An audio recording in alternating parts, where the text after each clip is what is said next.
நம்ம இந்த உருளைக்கிழங்கு சின்ன சின்ன உருளைக்கிழங்கு எடுத்து இதை இப்போ ஃப்ரை பண்ண போகிறோம். இது அரைக்கிறதுக்கு ஒரு தக்காளி, 1 டீஸ்பூன் மிளகாய்த்தூள், 6 பூண்டுப்பல், உப்பு தேவையான அளவு, அரை டீஸ்பூன் சோம்பு. இதை குறன்னு மிக்சியில் அரைச்சிட்டு வரலாம். கடாயில் 2 ஸ்பூன் எண்ணெய் ஊற்றிருக்குங்க. அடுப்பை ஆன் பண்ணிக்கலாம்.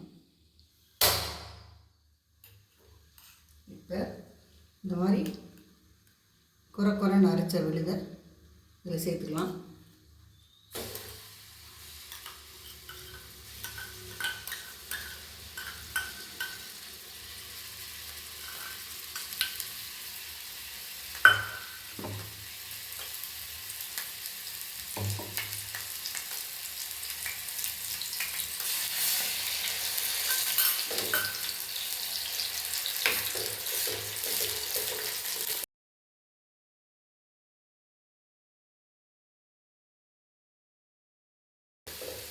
கருவேப்பிலை சேர்த்துக்கலாம்.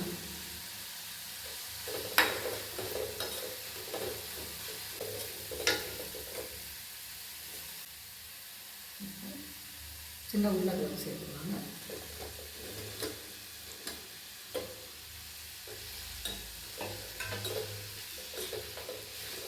இந்த டைமில் சேர்த்தா உருளைக்கிழங்குல உப்பு சாதம்.